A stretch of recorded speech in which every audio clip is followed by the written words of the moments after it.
clarifying when pregnancy terminations are medically necessary in light of Kentucky's near-total ban on abortion dominated a legislative hearing this afternoon. A revised House Bill 414 aims to protect doctors from legal consequences when treating medically complex pregnancies. The bill saw groups who are normally on opposite sides of the abortion debate come together. Still, many Democrats on the committee said the measure doesn't go far enough. Our Mackenzie Spink kicks off tonight's legislative update. Today in committee, pro-choice and pro-life lawmakers could agree on one thing. The current ban on abortion in Kentucky has muddied the waters for physicians treating women with complicated pregnancies. May not have been the intention of the legislature to make it difficult to properly care for women who have pregnancy complications that have nothing to do with elective abortion. Nonetheless, that has been the outcome.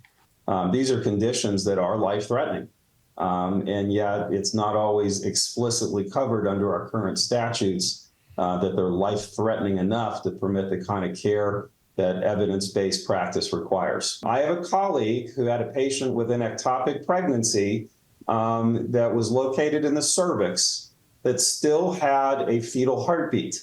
And so under the current statute, it was not at all clear to him that he could proceed with properly treating this patient. Proponents of the committee changes made to House Bill 414, a bill addressing prenatal palliative care, say this measure will empower physicians to make the necessary medical decisions without fear of committing a felony, and it would assuage current fears pregnant people may have when seeking medical care.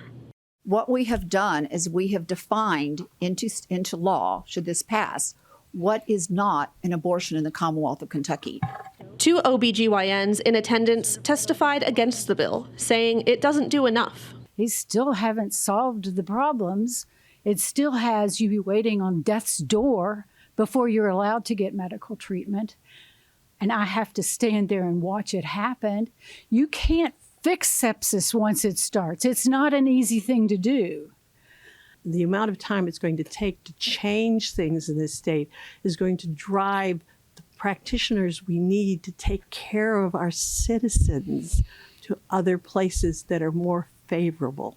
Dr. Goldberg and the bill's sponsors said many times that this bill is only a starting place to address the complications brought on by the abortion ban, and that they are limited by the short session to make it a, quote, perfect bill. The Democratic representatives who voted against the bill say that's the problem. This is at best a rough draft. And part of the reason it is at best a rough draft is because not everyone was at the table. And in spite of asking to have a seat at the table, there are people in this room, including myself, who did not get one. The bill passed out of committee on party lines and will next head to the House floor for full consideration. For Kentucky Edition, I'm Mackenzie Spink.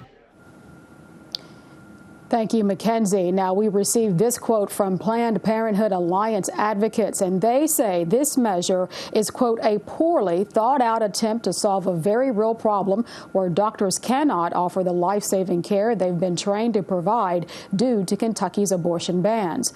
The bill fabricates medical terms and demonstrates why lawmakers should not be legislating what happens between a patient and a provider. We need to restore access, not depend on unclear policies that even their supporters admit are incomplete, end quote.